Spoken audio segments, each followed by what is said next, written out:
I got new plants.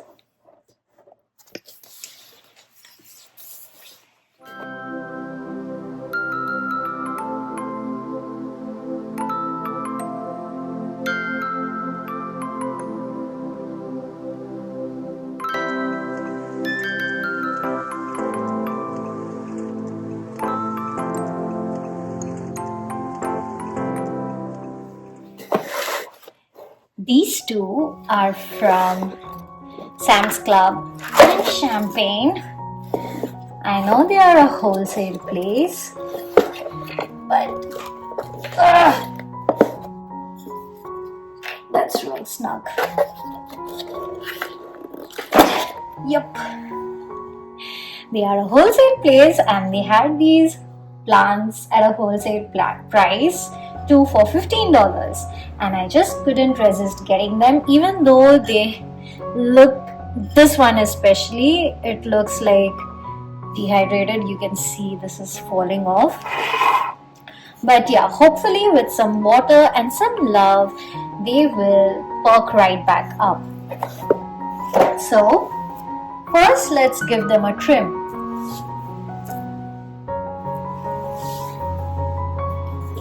Maybe I'll go with this one first. Okay, so first giving this one a haircut. Maybe I will place you on the other side. I think this view should be better. Yep, that's good. So this one, as you can see, has a lot of yellowing leaves at the bottom. So first I'm gonna be pulling it out from the cachet pot and giving this a good snip. So, okay, my rainbow colored privacy film on my window is making everything look all colorful, but as you can see, there are lots and lots of yellow leaves at the bottom, which I'm just gonna snip off.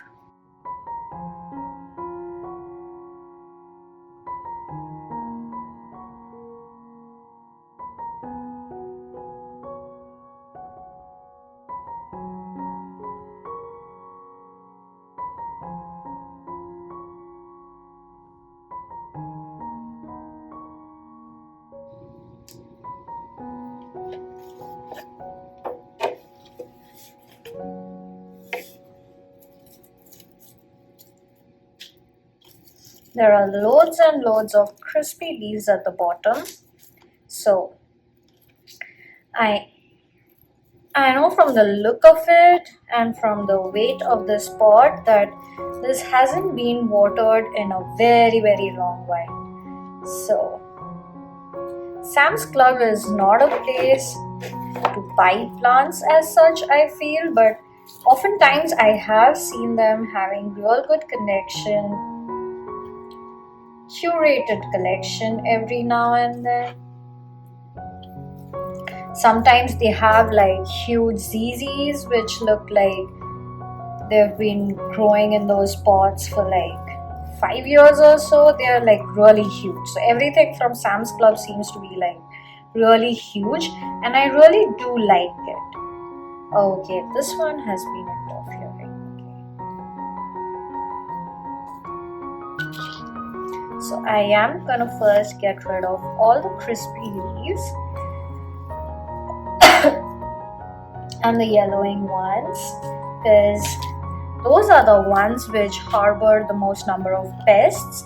So at the store I did check as closely as possible to see if there were any pests hiding inside, but they were not readily visible. So seemed to be a safe choice.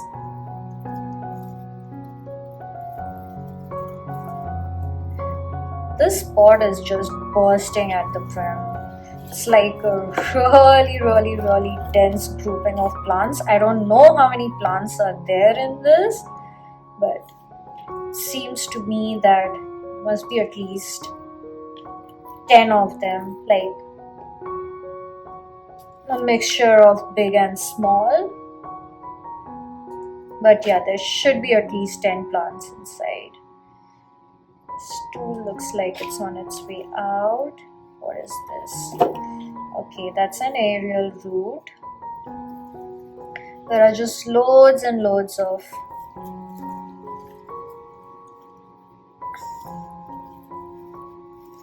crispy yellowing leaves inside.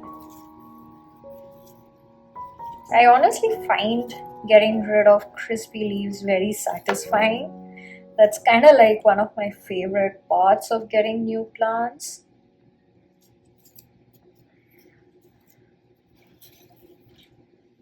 Because I get to play with them.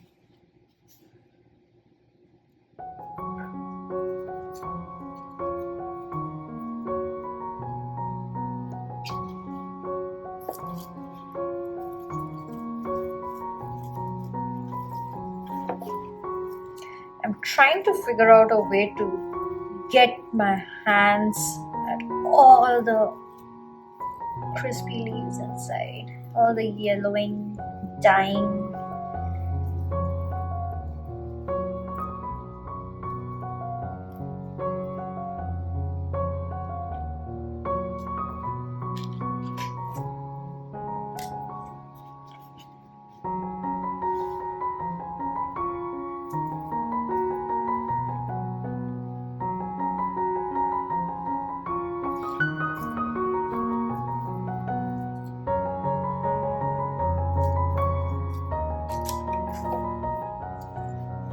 What do the roots look like?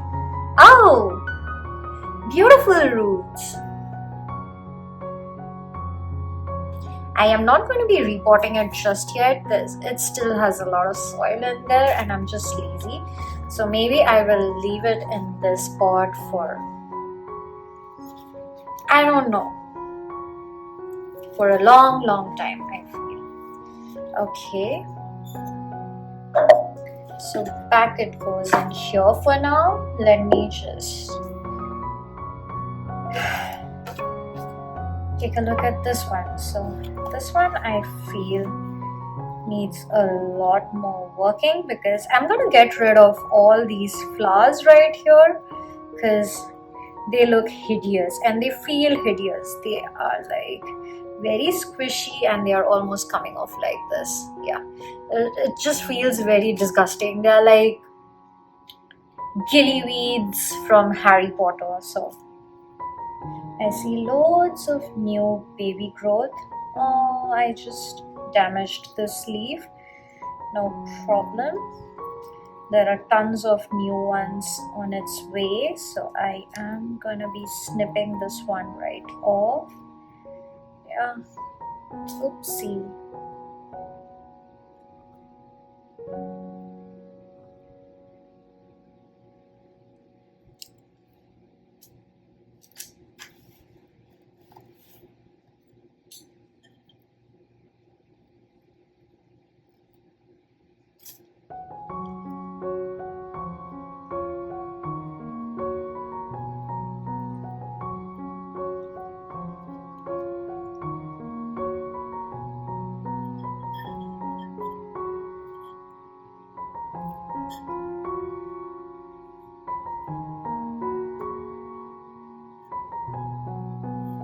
There are tons of leaves which have fallen off at the bottom, I feel.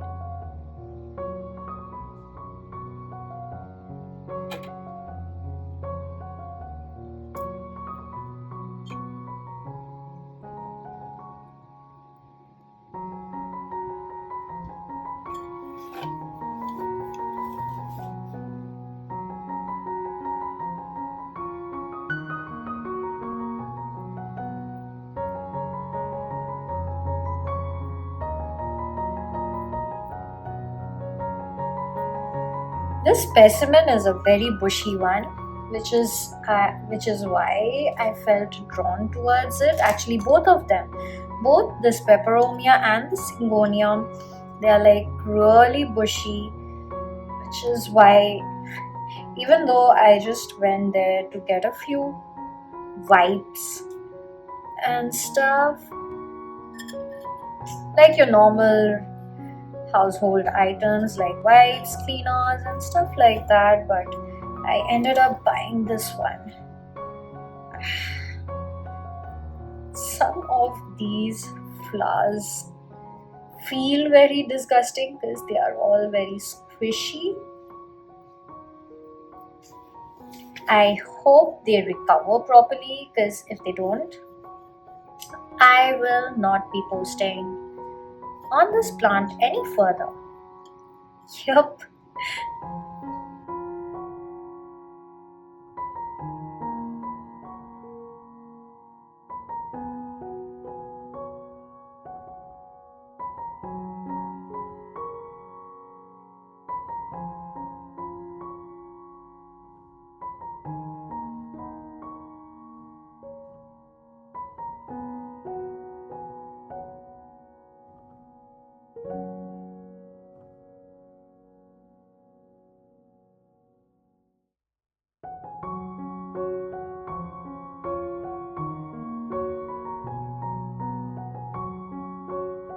I'm starting to wonder if these plants just flower even if they are not properly taken care of.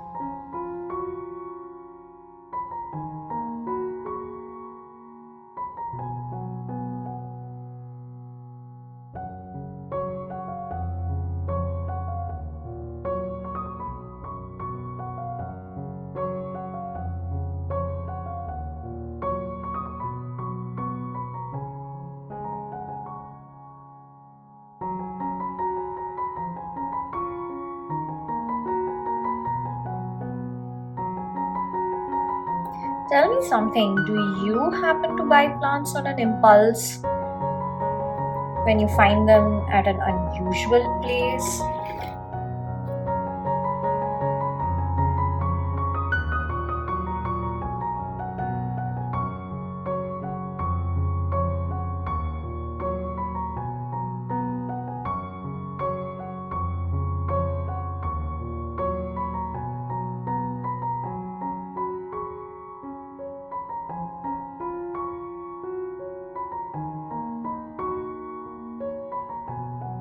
There's just n number of flowers in here. Flowers which are in a very pathetic condition. But I think I have been able to get rid of all of them, and it already looks way fresher than what it was looking like initially. Okay, so this is all the gunk and a couple of good leaves which I happened to lose in the process of doing this all. So yeah, that's gonna go in the garbage. And seeing how dehydrated these are, I'm just gonna be watering them regularly the way I would usually water my plants. So these pots do not have holes at the bottom, and I'm very happy they already come in this setup. So that was another reason why I just immediately bought it, because I did not have enough pretty outer cover pots, and these look like they give me a fresh base to make my own drawings on it, just to decorate it up. So yeah, I really like this pot.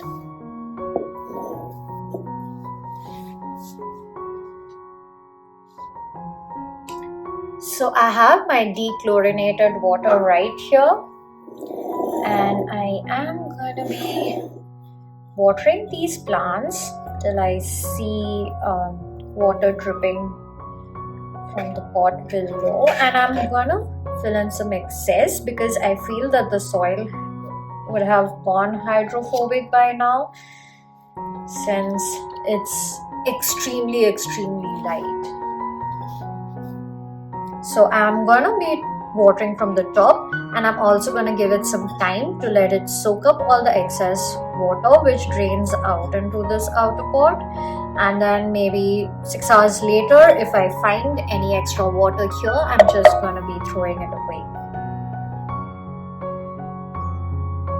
So this can is having, you can see that immediately this water starts draining out. That's because I could lift up this entire soil base from the pot, right? So all the water drains out from between the root ball and this cover pot, this nursery pot in here. So that is why it is important that the first time I water this plant, I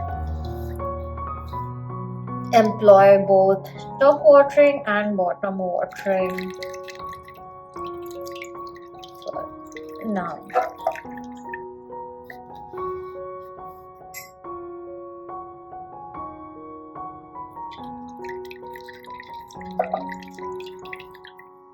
so as you can see, there's water draining out, and then there's about an inch of water right at the bottom.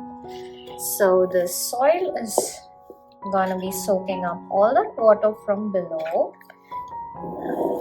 in a few hours,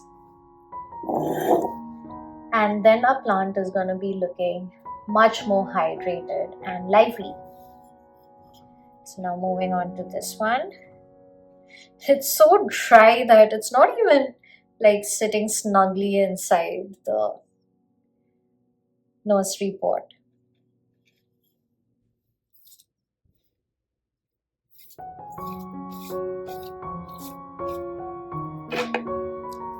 Move it to the side.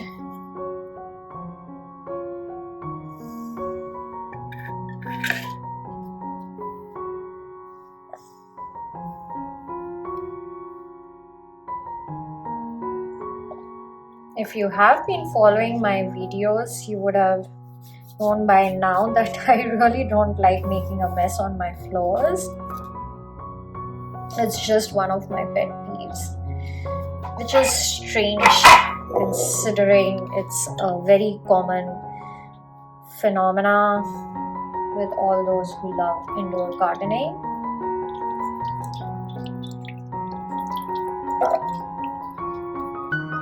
But yeah, at the end of the day, if I have any soil mess anywhere in my home, I'm just gonna lose my sleep over it, and I would have to come and clean it up immediately. So I try to be very slow and careful when I'm doing anything with my plants.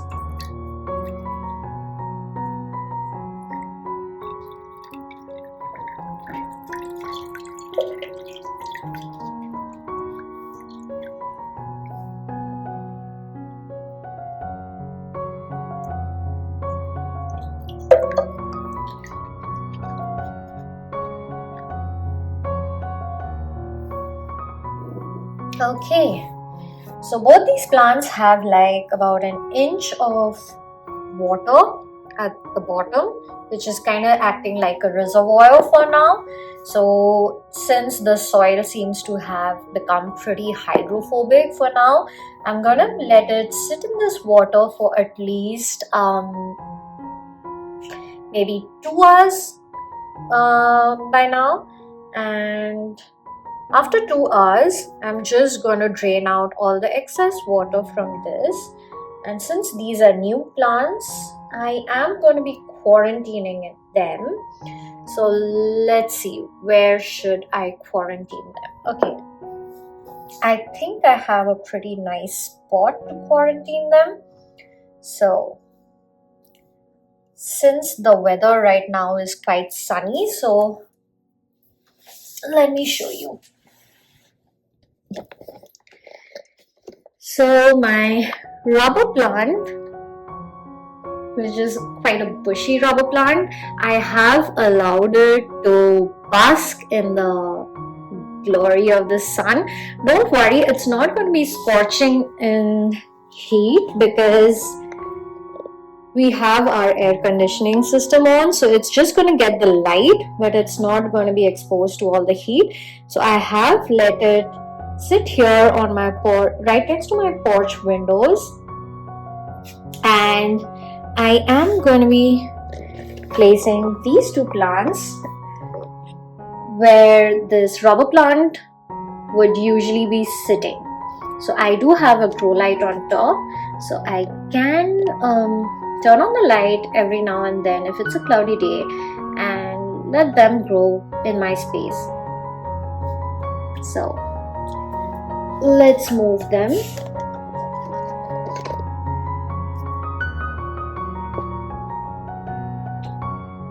So this pot is usually reserved for my rubber plant, which is right next to this lamp here. So this one has a fancy grow light. So every time it's a cloudy day, I do have my fancy grow light on for my rubber plant.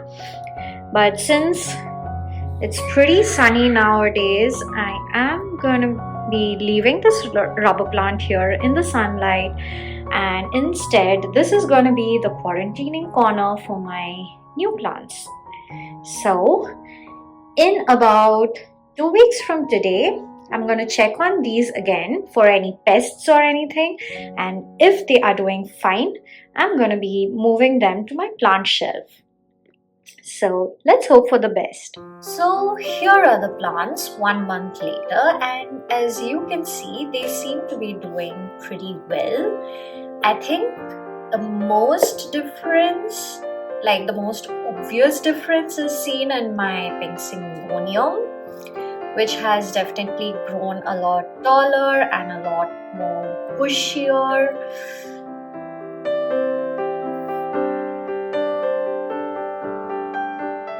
So I must say that this plant is quite resilient to overwatering, because as you can see, I have just watered it yesterday, and what happens on these leaves are, when it is too saturated with water, it turns into these green speckles first, but then I see that this always goes back to being completely blush pink.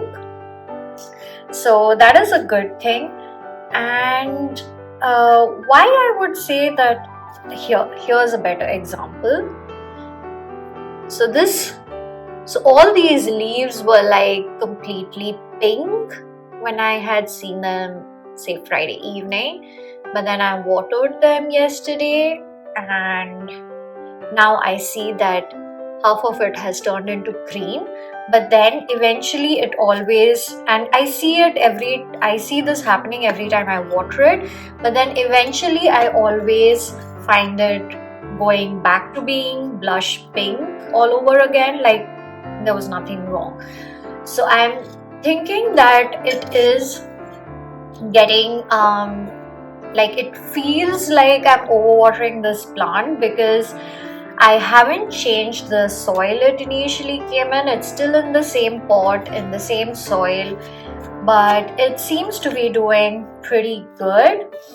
And yeah, unless and until I feel that, some sort of a panic in growing this plant, it is still giving me new leaves. As you can see here, this one is unfurling out. So unless and until I feel that it is really affecting the health of this plant, I am not going to be repotting it, because it's a very bushy plant and I'm sure repotting it would be quite a big hassle. So yes, I'm delaying doing that. And so this, I would say, is a very pretty, lush growing, resilient, easy plant. And now coming to this peperomia rosso. So this too I have been watering on the same schedule, but I have been bottom watering this plant, and initially I showed you that I had taken out all its flowers. So as you can see, it has grown bushy in some parts, but in some parts it's become a little more bald, like especially this patch here, and I'm guessing that that's because there were multiple cuttings, and some cuttings have done well and they are mostly on this side, whereas some of the cuttings may have been lost already. But overall, I seem to be doing well with this plant. I wouldn't say it's in the best condition, but I would say it has somewhat adapted nicely. Now initially I did have it in a lot higher light, so it was like 1 feet away from the south facing window, and though it did not receive direct sunlight, but it was in a fairly bright location. But since I was finding its leaves getting a little more bleached, so I took it a little further back, and since then I feel again the colors have started getting darker and less bleached. So yes, overall these two plants, I would say they are not too difficult. Obviously the syngonium is much easier than this peperomia, but I would still say that this peperomia is fairly nice and easy to care for, provided you are just bottom watering it and keeping it in light which is good enough to read a book in. If you're sitting next to the window, obviously when you're sitting next to the window and you have direct sunlight falling on your book, it gets a little difficult to read, right? So I feel that that's the same thing with this one. So just move back a little further and perhaps you get that bright light which is indirect. So yeah, so there you have it, my Sam's Club haul, which I would say is a good deal, because often when I find, when I impulse buy plants from different places, especially like Target and so on, they seem to die back on me. But yes, these two I would say are winners. So yay! And with that, please like and subscribe to this video so that that helps the YouTube algorithm decide to connect more people like us with this channel. And also I'd like to announce that you can now follow me on Instagram at Resilient Plants channel if you want to keep getting updates on how my plants are doing from time to time. Till then, take care, stay resiliently green and colorful, and I'll see you next time. Bye!